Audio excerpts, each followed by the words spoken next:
Hello hello. Okay, नमस्कार बच्चों। आज फाइनली आपकी बायोलॉजी की क्लासेस शुरू हो जाएंगी। मेरा नाम है जसप्रीत कौर बेटा, और सिलेबस आज से हम शुरू कर रहे हैं। पहले थोड़ा सा सिलेबस करेंगे रिवीजन, और उसके बाद हम क्वेश्चंस करेंगे। टाइम बेटा बहुत कम है, इसलिए हमें जल्दी थोड़ा करना पड़ेगा। ठीक है, तो आपका पहला टॉपिक है बेटा cell, basis of life, cell, protoplasm और टिश्यूज हम आपको करवाएंगे। इसी 3 पार्ट्स में आपको मैं वीडियो बनाऊंगी और इसी में आपका चलेगा। ठीक है, अब सबसे पहले जानना है कि सेल होता क्या है। सबसे छोटा जो आपकी बॉडी जिस चीज से बनी है उसमें सबसे छोटा जो सूक्ष्म पदार्थ है, सबसे छोटा है, दैट इज सेल। ठीक है, सेल जो कंपोनेंट है वही आपका लिविंग कंपोनेंट होता है, और जो लिविंग ऑर्गेनिज्म जितने होते हैं वो सारे के सारे सेल से बेसिकली मिलके बनते हैं। ऐसे ही सेल का एग्रीगेट होके, सेल इकट्ठा होके आगे टिश्यूज बनाते हैं, और टिश्यूज आगे एक स्पेसिफिक फंक्शन परफॉर्म करते हैं, और वो इकट्ठा होके एक ऑर्गन बनाते हैं, और ऑर्गन से एक ऑर्गन सिस्टम बनता है ह्यूमन बॉडी के अंदर। ऐसे ही लोअर ऑर्गेनिज्म के अंदर भी होता है। तो बात की जाए तो लिविंग ऑर्गेनिज्म, जितने भी लिविंग ऑर्गेनिज्म है they all consist of cell. ठीक है जी। तो सेल को बेसिक अगर हम स्ट्रक्चर करें तो सेल के अंदर एक तो सेल मेम्ब्रेन होती है, सेल मेम्ब्रेन होती है, या इसी को हम प्लाज्मा मेम्ब्रेन बोलते हैं, प्लाज्मा मेम्ब्रेन भी बोलते हैं। सेल के अंदर कुछ लिक्विड पार्टिकल होता है जिसको हम साइटोप्लाज्म बोलते हैं, साइटोप्लाज्म बोलते हैं। और इसी के अंदर कुछ ऑर्गेनलीज भी मिलती हैं, जैसे एग्जांपल राइबोसोम्स हो गए, और इसी में आपका जेनेटिक मटेरियल भी हो सकता है। ठीक है, तो ये तो सेल के अंदर का हिस्सा हो गया। अब जो भी ये प्लाज्मा मेम्ब्रेन के अंदर एनक्लोज्ड जितना भी ये हिस्सा है, इसी को हम प्रोटोप्लास्ट बोलते हैं। जी हाँ, अगर मैं बोलूं कि what is the definition of protoplast, तो प्रोटोप्लास्ट में जितना भी ये कंपोनेंट है, cytoplasm, organelles, the DNA, genetic material, whatever the things that is inside the cell membrane, उसको हम प्रोटोप्लाज्म बोलते हैं। ठीक है बेटा, अब आगे चलेंगे हम। नाउ सेल्स, जैसे कि हमने बोला all the living things are made up of cell that have similar basic structure. सभी ऑर्गेनिजम्स के सेल का सेम बेसिक स्ट्रक्चर होता है। सेल मेम्ब्रेन होती है, साइटोप्लाज्म होते हैं, उसमें ऑर्गेनलीज मिल सकती हैं। ऑर्गेनलीज अलग अलग सेल में अलग अलग ऑर्गेनिज्म के वेरी कर सकती हैं, और सबका बेसिक स्ट्रक्चर सिमिलर है, मतलब उनके अंदर जेनेटिक मटेरियल भी उनका होगा। अब वो देखेंगे कि वो इनक्लोज्ड होता है या वो नेकेड होता है, किसी मेम्ब्रेन के बाउंड होता है या नहीं होता है। अब सारे सेल्स अलग अलग ऑर्गेनिजम्स के, या अलग अलग सेल हमारी बॉडी में अलग अलग शेप के होते हैं, अलग अलग साइज के होते हैं। अगर मैं बोलूं ये हमारी जैसे आरबीसी है, this is RBC, red blood cell, इनको इराइथ्रोसाइट्स भी बोलते हैं, क्योंकि ये लाल रंग के, इराइथ्रो का मतलब होता है बेटा लाल रंग, लाल रंग के सेल्स, रेड ब्लड सेल्स, इनको इराइथ्रोसाइट्स बोलते हैं। ये हमारे ब्लड के सेल्स होते हैं जो ऑक्सीजन को एक जगह से दूसरी जगह तक ट्रांसपोर्ट करते हैं। इसमें एक पिगमेंट होता है जिसको हीमोग्लोबिन बोलते हैं, जो ऑक्सीजन से बाइंड करके ऑक्सीजन को ब्लड के थ्रू इधर उधर लेके जाता है। तो इनकी शेप्स, एक पर्टिकुलर शेप इन्होंने डिसाइड की हुई है। इस शेप को हम बोलते हैं बाइकनकेव शेप, या इसी को हम डंबल शेप बोलते हैं, डंबल जो हम जिम में मारते हैं, बाइकनकेव शेप। ठीक है, बाइकनकेव शेप इनका इसलिए होता है क्योंकि ये ज्यादा इनका सरफेस एरिया हो और ज्यादा ऑक्सीजन को ये अपने आप पर बाइंड करके ले जाए। नाउ अब ये जो सेल, जैसा हमने बोला सेल के अंदर जेनेटिक मटेरियल होगा, न्यूक्लियस होगा। अब आरबीसी के अंदर न्यूक्लियस नहीं होता। आरबीसी किसकी? ह्यूमन की आरबीसी, मैमल्स की आरबीसी। ठीक है, जैसे डॉग की आरबीसी, मेरी आरबीसी, किसी इंसान की, किसी गोट की, जितने भी मैमल्स हैं स्तनधारी, उनमें आरबीसी में न्यूक्लियस नहीं होता। ओके, एक्सेप्शन तो देखो होती है, एक लामा करके होता है हमारे पास, उसमें आरबीसी न्यूक्लिएटेड होती है। अब जैसे फ्रॉग है, फ्रॉग मैमल नहीं है, उसकी आरबीसी में भी न्यूक्लियस होता है, लेकिन मैमल्स की आरबीसी में न्यूक्लियस नहीं होता, और ये गोल होती है। देन दूसरा आपको दिखा रखा है, ये एक तरह का प्लांट सेल है, ये टाइटली पैक्ड है, और उसके आसपास, इस सेल के आसपास सेल वॉल भी है, सेल वॉल भी है। और ये जो आपको सेल दिखा रखा है ये आपका न्यूरॉन हो गया, न्यूरॉन, या इसको मैं नर्व सेल भी बोलती हूं, नर्व सेल।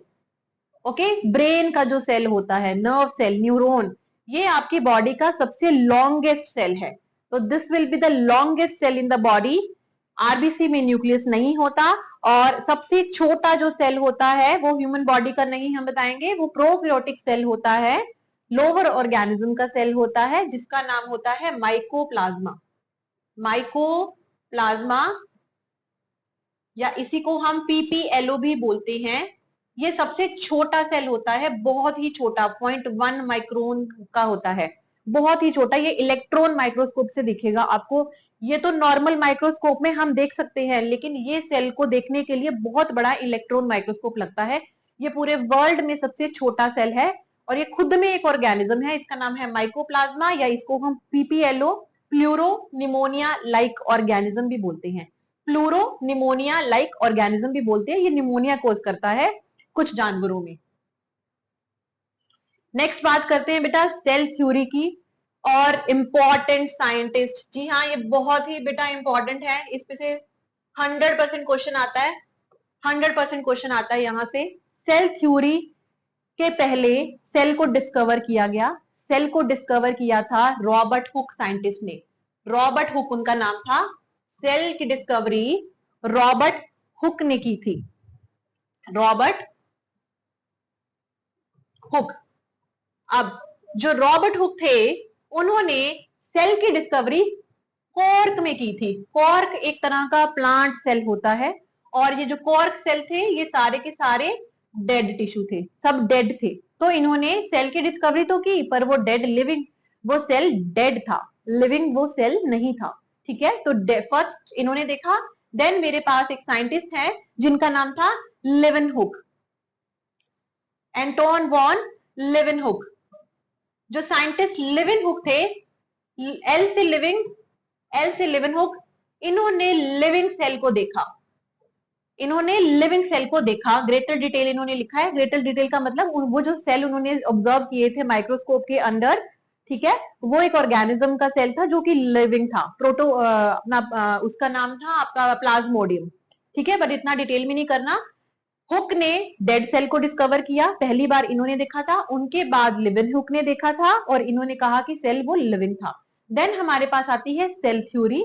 अलग अलग साइंटिस्ट ने अपना मिलके सेल थ्योरी बनाई, लेकिन उनमें हमारा सबसे जो मेन जो हमारा योगदान है वो सबसे ज्यादा शिल्डन और श्वैन का है। शिल्डन एंड श्वैन ने सेल थ्योरी की खोज की थी। सेल थ्योरी कहती है कि all the organisms are made up of cells. जितने भी ऑर्गेनिजम्स हैं वो सभी के सभी छोटे छोटे सेल से बने हैं। और उन्होंने बोला था कि प्लांट सेल में सेल वॉल होती है और एनिमल सेल में सेल वॉल नहीं होती है।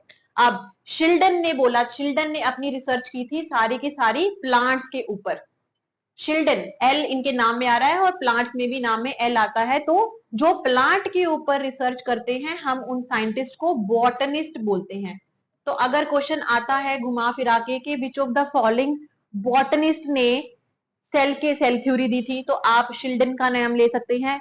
और जो एनिमल के ऊपर, श्वान, एनिमल के ऊपर इन्होंने रिसर्च की थी, और ये एक जूलॉजिस्ट थे।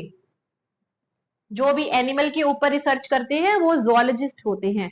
तो शिल्डन ने देखा कि प्लांट्स में सेल वॉल थी, और श्वैन ने देखा कि एनिमल सेल में सेल वॉल नहीं थी। तो इन दोनों ने अपने तथ्य सामने रखे कि सभी ऑर्गेनिज्म तो बने तो सेल से हैं, लेकिन एनिमल में सेल वॉल नहीं होती है और प्लांट्स में सेल वॉल होती है।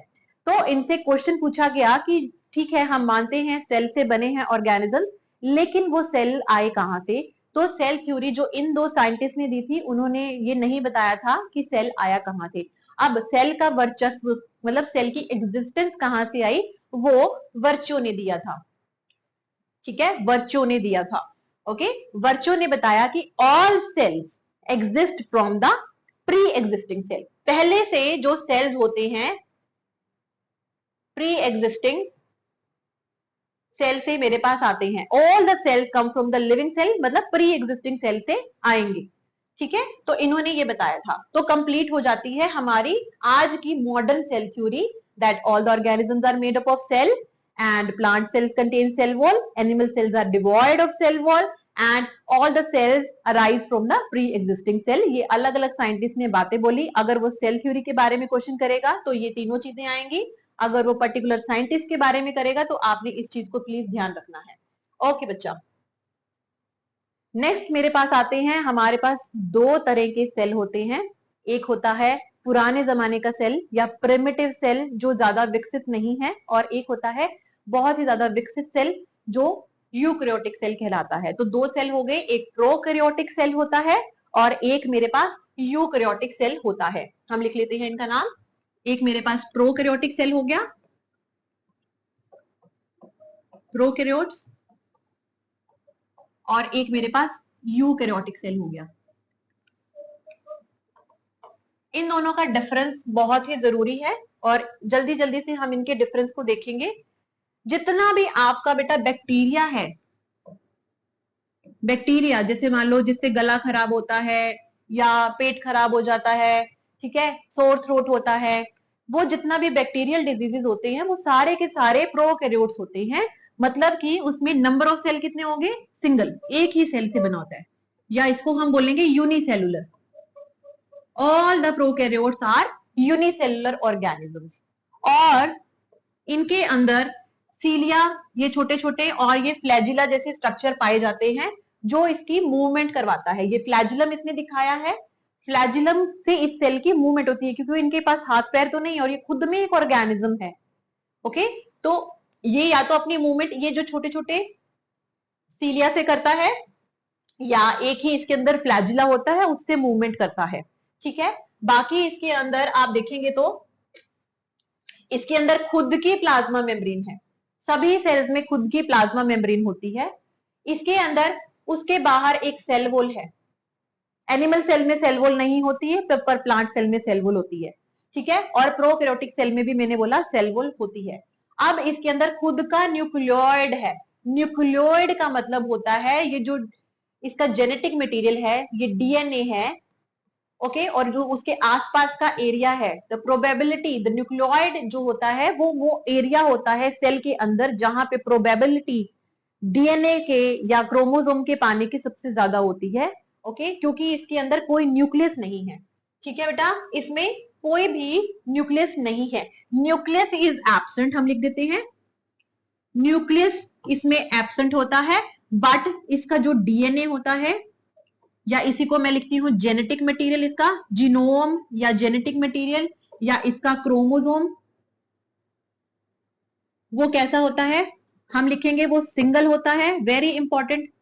वो नेकेड होता है क्योंकि न्यूक्लियस नहीं है, किसी भी प्रोटीन से वो बाउंड नहीं है, न्यूक्लियस नहीं है, इसलिए वो नंगा पुंगा है, नेकेड है, सिंगल है, और सर्कुलर होता है।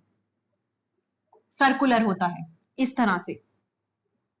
ठीक है, इस तरह से उसका डीएनए होता है, सिंगल, नेकेड, सर्कुलर। तो अगर वो क्वेश्चन पूछेगा how much DNA, amount of DNA present, number of DNA present in prokaryotic cell, तो आप कहेंगे एक ही होता है भाई, वन, वो भी सिंगल है। क्या इसके अंदर आपको कोई ऑर्गेनली दिख रही है, कोई कॉम्प्लेक्स माइटोकॉन्ड्रिया ऐसी वैसी? नहीं जी, इसके अंदर सिर्फ एक ही ऑर्गेनली प्रेजेंट होती है, और वो ऑर्गेनली हर किसी में मिलती है, जिसको मैं राइबोसोम बोलती हूँ। राइबोसोम मेम्ब्रेन बाउंड ऑर्गेनली नहीं होती है। तो मेन इंपॉर्टेंट फीचर्स है इसके अंदर, इसके अंदर सेल वॉल होती है, उसके बाहर कैप्सूल है, आपको नहीं करना। प्लाज्मा मेम्ब्रेन है जो कि सब ऑर्गेनिजम्स की सेम होती है। इसके अंदर न्यूक्लियोइड है, न्यूक्लियोइड मतलब इसका डीएनए कैसा है हमने कर लिया। और एक इसके अंदर एक्स्ट्रा क्रोमोसोमल डीएनए भी होता है।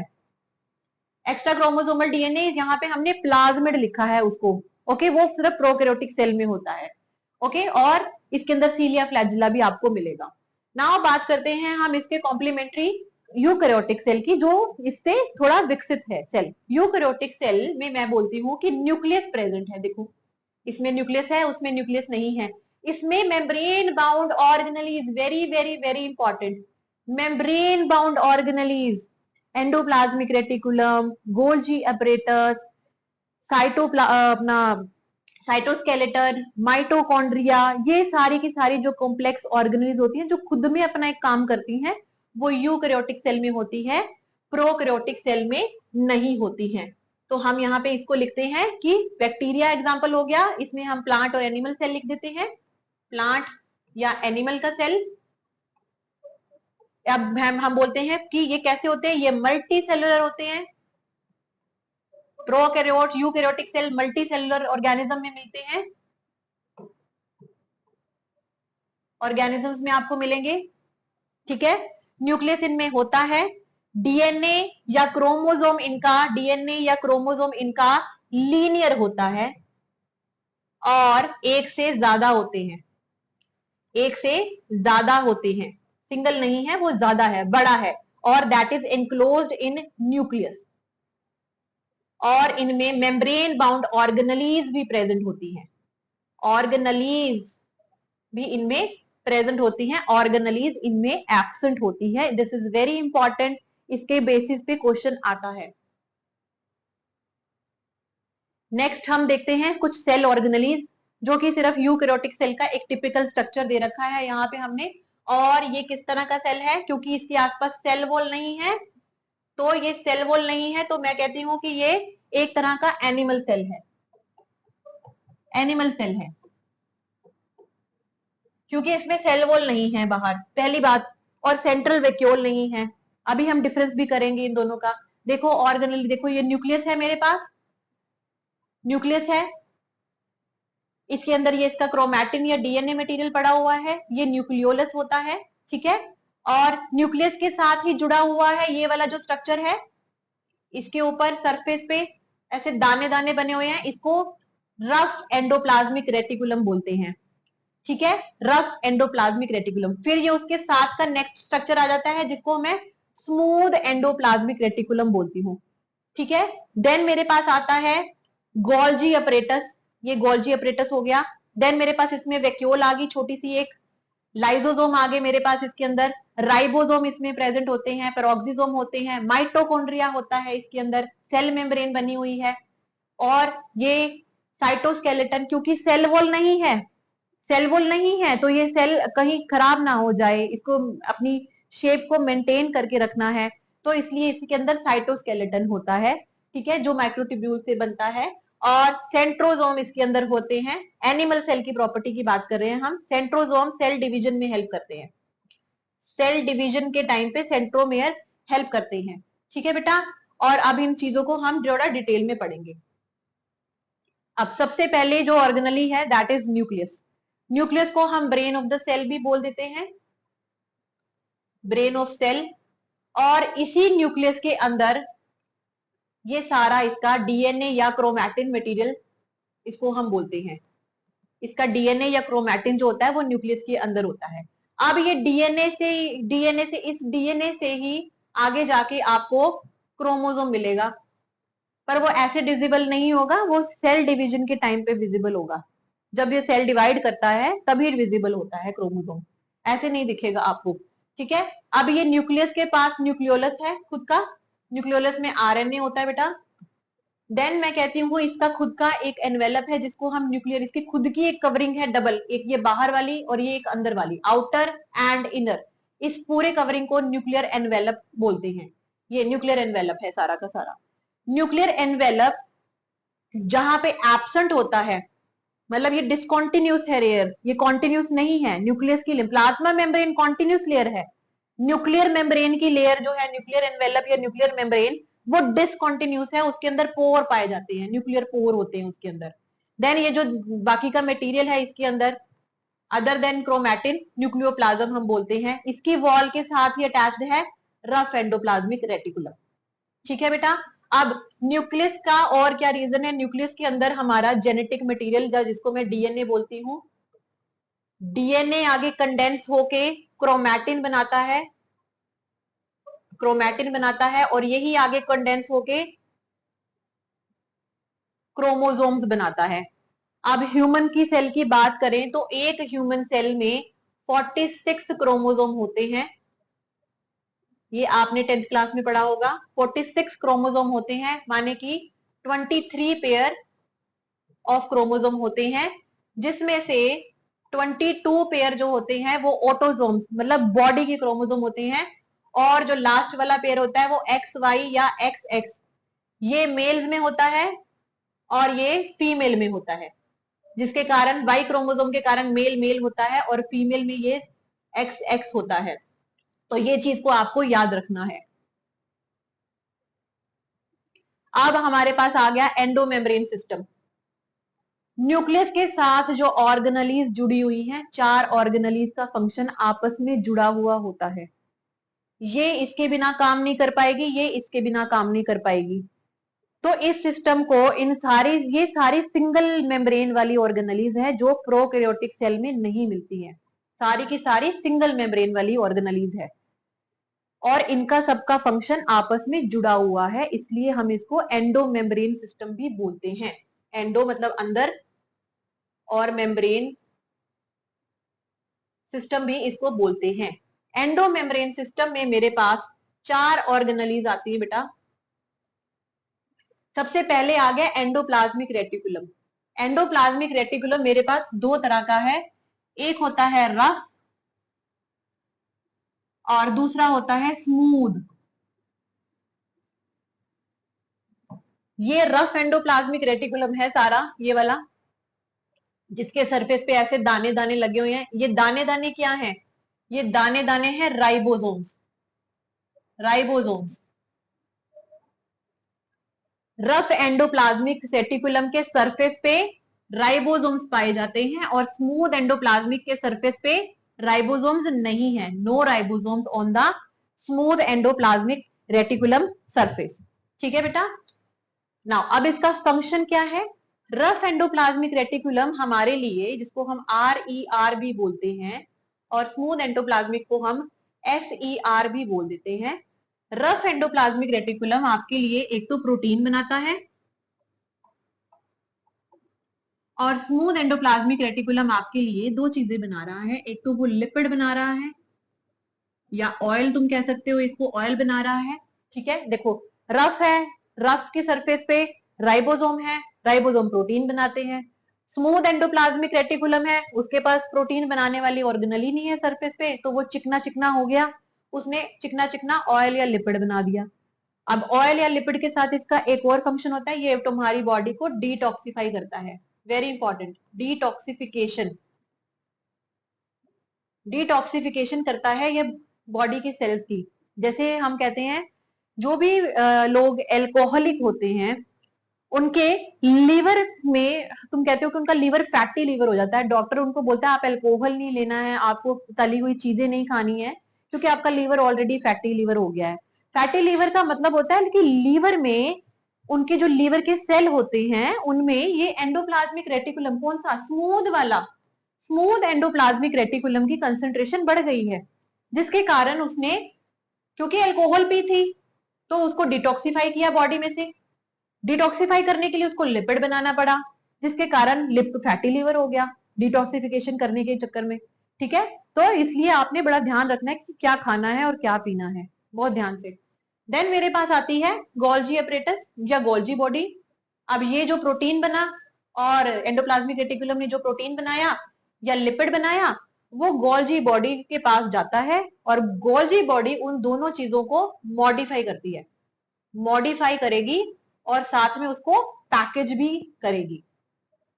जैसे मान लो आपने क्लोथ लिया जाके बाजार से और उसके आप चाहते हो कि शर्ट बनानी है कोई भी, ठीक है, तो आप उसको टेलर के पास लेके जाओगे कि शर्ट बना दो।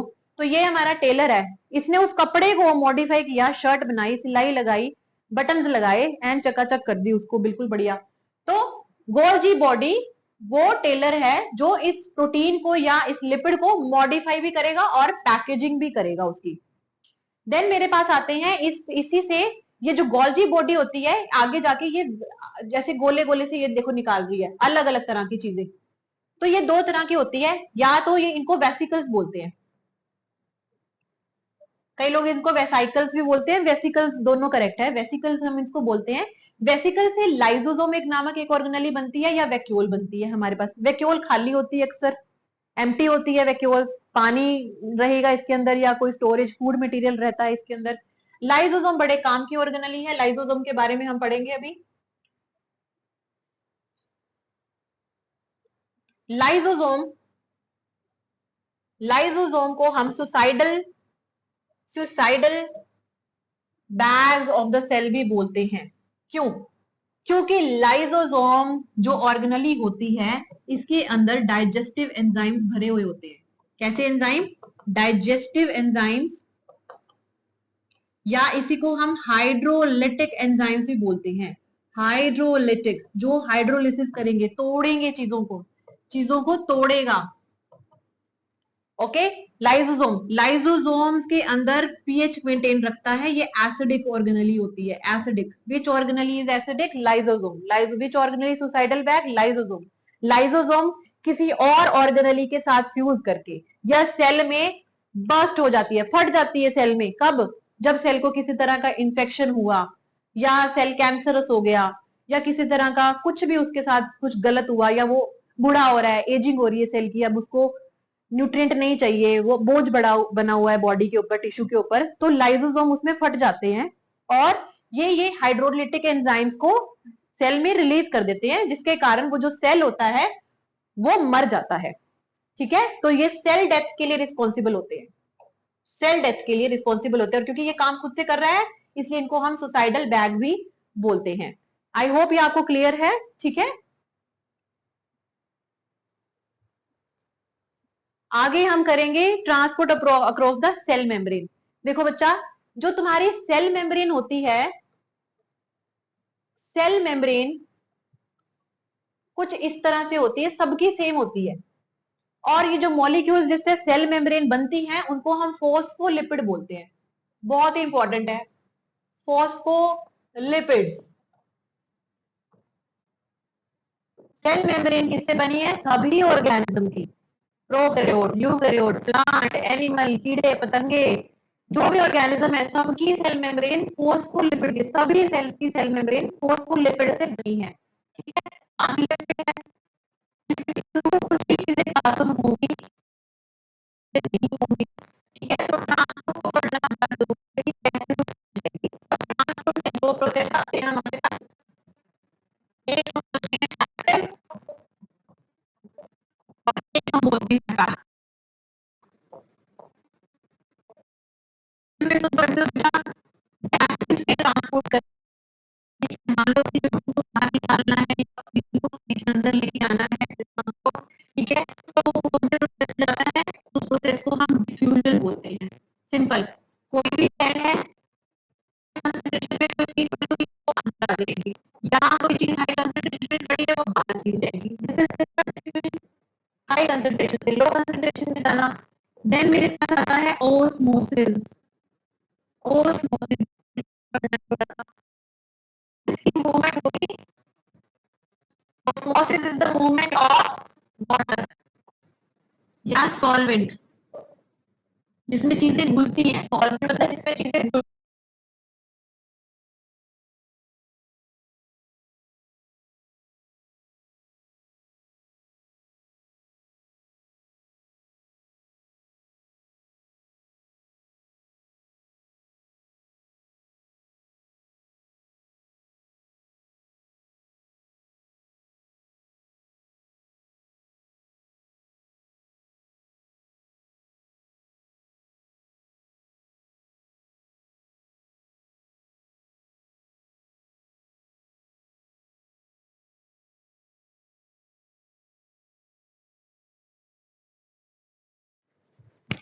Hello hello hello. मुझे पता नहीं कहां से आवाज गई है, मैं दोबारा आपको करवाती हूँ। ये transport across the membrane, membrane जो सभी ऑर्गेनिजम्स की फोस्फोलिपिड से बनी होती है। ट्रांसपोर्ट करवाना, क्योंकि वो लिपिड से बनी है, सारी चीजें उसके आसपास अपनी मर्जी से नहीं जाएंगी, कुछ चीजें अपनी मर्जी से जाएंगी, कंसंट्रेशन के ऊपर डिपेंड करता है। हाई कंसंट्रेशन से लो कंसंट्रेशन की तरफ जाएगी। पैसिव ट्रांसपोर्ट में हमेशा हाई कंसंट्रेशन से लो कंसंट्रेशन की तरफ मूवमेंट होती है। जैसे कि क्या? कार्बन डाइऑक्साइड ऑक्सीजन डिफ्यूजन करती है फ्रॉम हाई कंसंट्रेशन से लो कंसंट्रेशन की तरफ। और एक प्रोसेस होता है जिसको हम ओस्मोसिस बोलते हैं। ओस्मोसिस में पानी की मूवमेंट होती है फ्रॉम हाई कंसंट्रेशन से लो कंसंट्रेशन की तरफ। ठीक है, सेल के अंदर। नाउ इसको हम डिटेल में पढ़ेंगे। अब एक्टिव, इसमें कोई भी एनर्जी नहीं चाहिए, एटीपी तुम्हें नहीं चाहिए, सिर्फ कंसंट्रेशन ग्रेडियंट चाहिए, हाई कंसंट्रेशन से लो कंसंट्रेशन की तरफ। देन जो एक्टिव ट्रांसपोर्ट होता है, एक्टिव ए से एक्टिव, मतलब इसको एनर्जी लगेगी, एटीपी लगेगी। जैसे मान लो पानी चढ़ाना है टैंकी के अंदर, पानी नीचे है ग्राउंड वाटर, उसको ऊपर पड़ी हुई टैंकी में चढ़ाना है, तो you will use a motor for that, मतलब एनर्जी आपको इलेक्ट्रिसिटी सप्लाई करनी पड़ेगी। लो कंसंट्रेशन से हाई कंसंट्रेशन में लेके जानी है चीज को। ऐसे ही अगर आपने किसी चीज को लो कंसंट्रेशन से हाई कंसंट्रेशन में जाना है तो उसको हम एक्टिव ट्रांसपोर्ट बोलते हैं। एक्टिव ट्रांसपोर्ट में हमेशा अक्रॉस द मेम्ब्रेन होता है, लेकिन चीजें जब भी हाई कंसंट्रेशन, लो कंसंट्रेशन से, हमेशा लो कंसंट्रेशन से हाई कंसंट्रेशन की तरफ मूव करती है। जैसे ये चीज कम है और यहाँ इस सेल में ये चीज ज्यादा है, तुमको ये कम चीज इसको अंदर देनी है तो तुम्हें इसके लिए एटीपी देनी पड़ेगी इसको, तो ये अंदर जाएगी सेल के या बाहर जाएगी। ठीक है, तो इसमें हम ऑस्मोसिस के बारे में पढ़ते हैं। ये आरबीसी का स्ट्रक्चर है, रेड ब्लड सेल, एक एनिमल सेल है। ये नॉर्मल आरबीसी है आपकी, देखो शेप इसकी dumbbell shape, biconcave dumbbell shape. Isotonic solution क्या होता है, हाइपरटोनिक सॉल्यूशन क्या होता है और हाइपोटोनिक सॉल्यूशन क्या होता है। आइसोटोनिक सॉल्यूशन का मतलब है जब सोलवेंट और सोल्यूट की कंसंट्रेशन बराबर होती है। सॉल्वेंट मतलब पानी और सोल्यूट मतलब नमक या चीनी। ठीक है, किसी भी कंसंट्रेशन में, किसी भी सॉल्यूशन में इन दोनों की कंसंट्रेशन जो है वो बराबर है।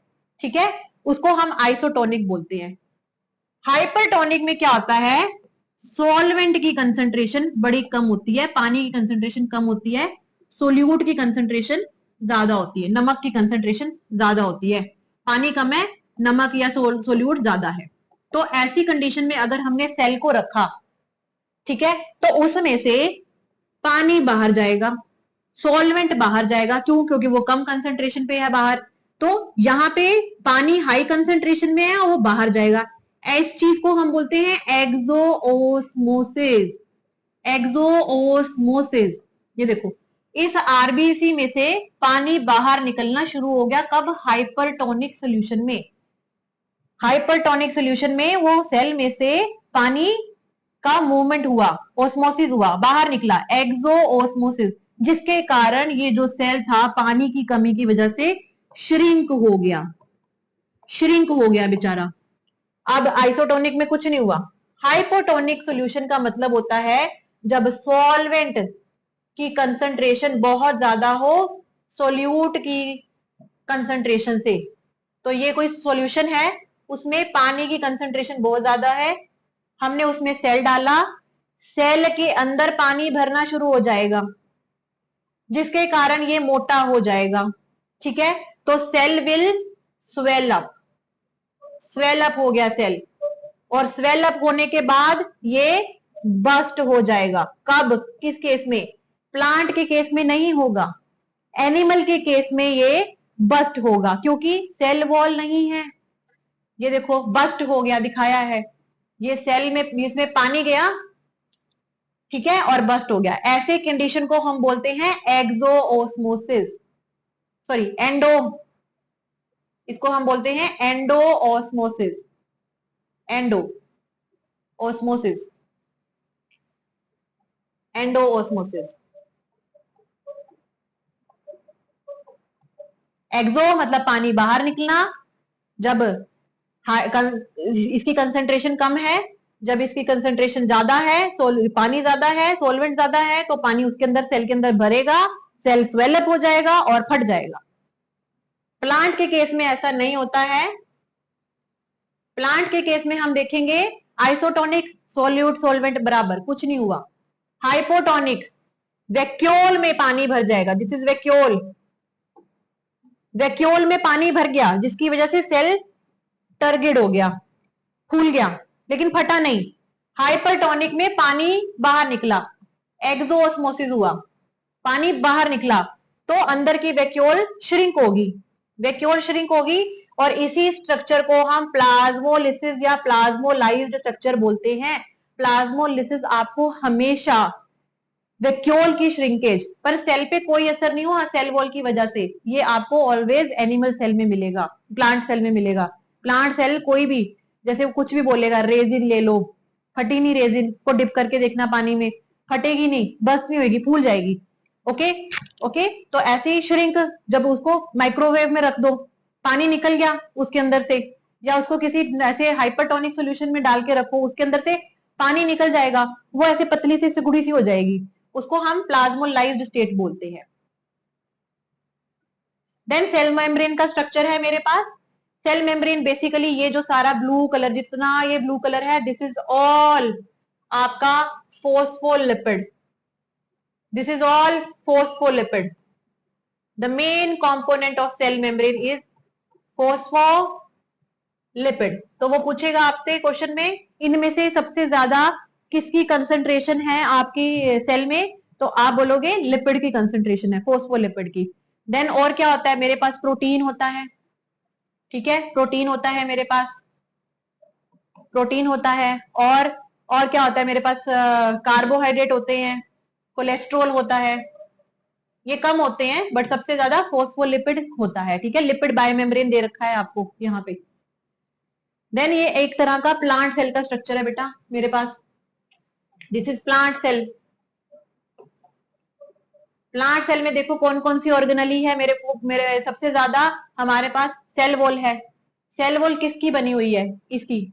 अब ये बड़ा इंपॉर्टेंट है, क्योंकि मेरे पास दो ऐसे ऑर्गेनिज्म थे जिसके अंदर सेल वॉल थी। एक तो मेरे पास प्लांट में थी, एक मेरे पास बैक्टीरिया में भी थे सेल वॉल, ठीक है। और एक सेल वॉल होती है हमारे पास फंगस में। जो प्लांट की सेल वॉल होती है सेल मेम्ब्रेन के बाहर, वो बनी होती है सेलुलोज से। सेलुलोज एक तरह की शुगर होती है, ठीक है बेटा। सेलुलोज एक तरह की मेरे पास शुगर होती है, और साथ में होता है इसके पेक्टिन भी और लिग्निन भी।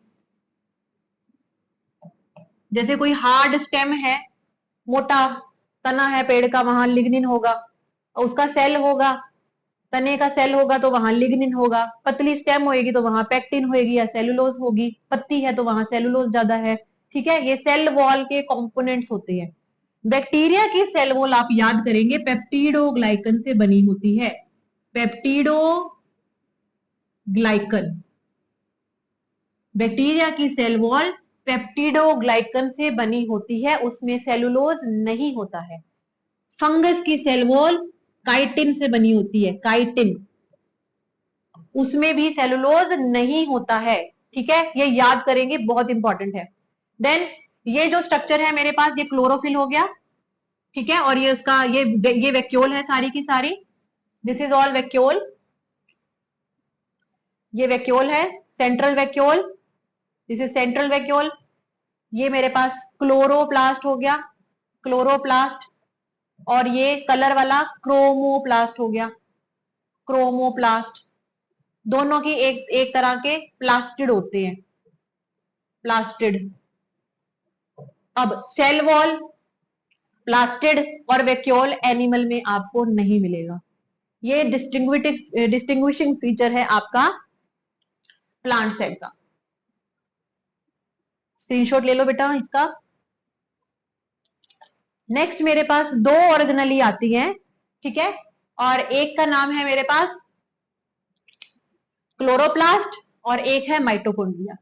Chloroplast will only be present in plant cell.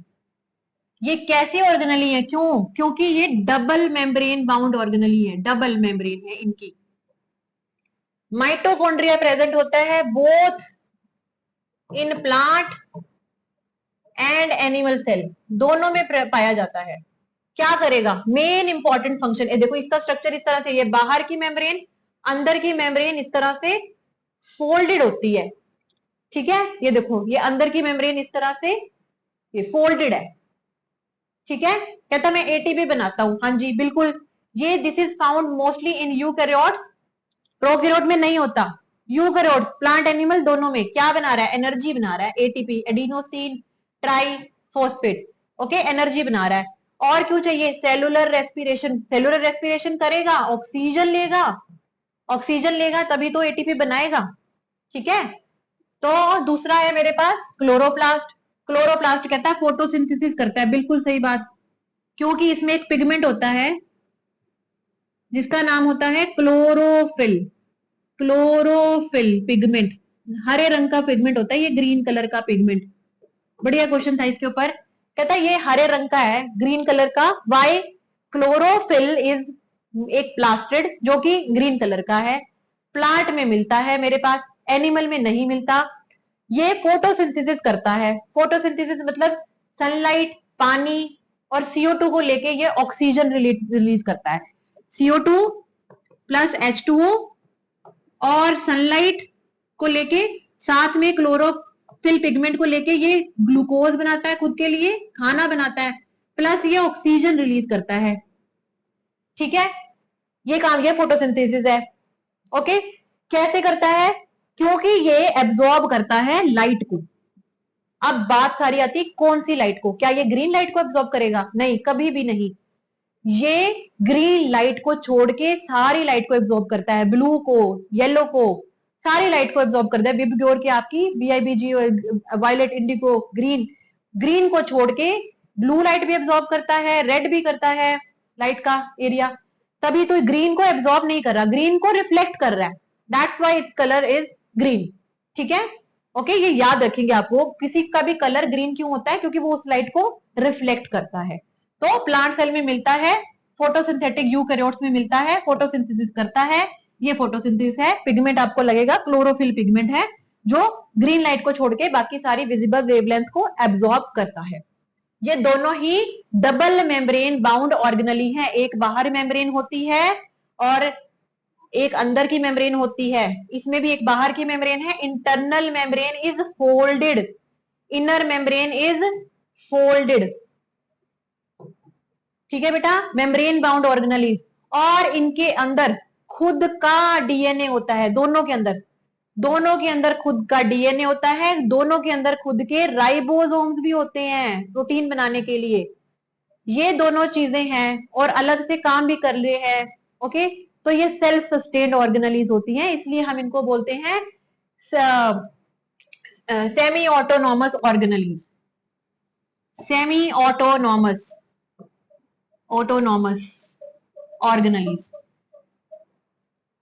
Chloroplast and mitochondria के ऊपर सेल डिपेंड रहता है, इसलिए इनको हम सेमी ऑटोनॉमस ऑर्गेनली बोलते हैं। खुद का DNA, खुद का राइबोसोम होता है। प्लीज इसका स्क्रीनशॉट ले लेना बच्चा, प्लीज।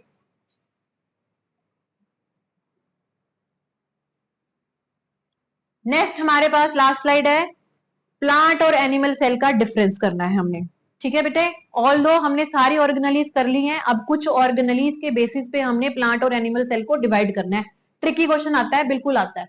ठीक है, आप देखो प्लांट में क्या है ऐसा और एनिमल में क्या नहीं है ऐसा, वो हम यहाँ पे करेंगे। ये प्लांट सेल है, देखो प्लांट सेल में मैं बोलती हूँ सेल वॉल, सेल वॉल है, हाँ जी सेल वॉल है। एनिमल सेल में सेल वॉल नहीं है, किसकी बनी है? तुम कहोगे सेलुलोज की बनी है।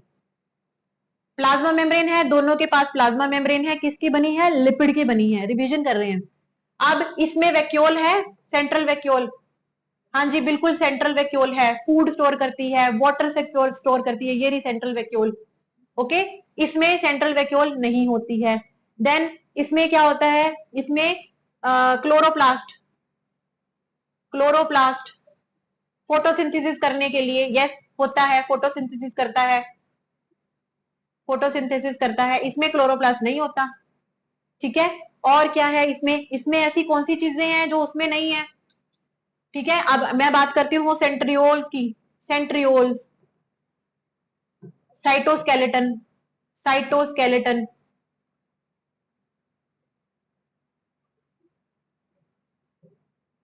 ठीक है, सेंट्रियोल इसमें नहीं है, क्यों? इसमें सेल वॉल है।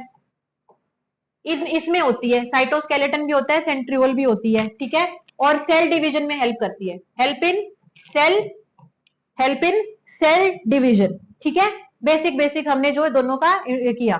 देखो दोनों में न्यूक्लियस है,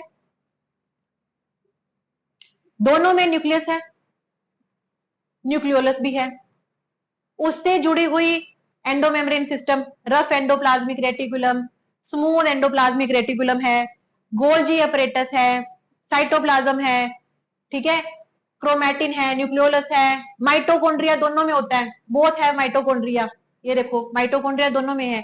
क्या नहीं है इसमें? क्लोरोप्लास्ट है, इसमें क्लोरोप्लास्ट नहीं है। इसमें सेल वॉल है, इसमें सेल वॉल नहीं है। इसमें सेंट्रल वैक्यूल है, ठीक है, और इसकी वैक्यूल की जो लाइनिंग होती है उसको टोनोप्लास्ट बोलते हैं। टोनोप्लास्ट, वैक्यूल की जो आउटर कवरिंग होती है उसको टोनोप्लास्ट बोलते हैं। प्लास्टिड है, क्लोरोप्लास्ट है। गोल्जी अपरेटस होते हैं बहुत सारे, मैनी, इसमें कम होते हैं। ओके, इसमें मैनी, बहुत सारे गोल्जी अपरेटस होते हैं इसके अंदर, ठीक है। और देखो इसके अंदर ये देखो माइक्रोट्यूब्यूल्स, सेंट्रियोल्स जो सेल डिवीजन करते हैं, सेंट्रियोल है इसके अंदर सेंट्रियोल नहीं है, ठीक है बेटा। ओके, तो आई होप आपको ये लेक्चर पसंद आया होगा बेटा। लाइक शेयर सब्सक्राइब जरूर करना चैनल को अपने, और प्यार देते रहना, ठीक है। जय हिंद बच्चों।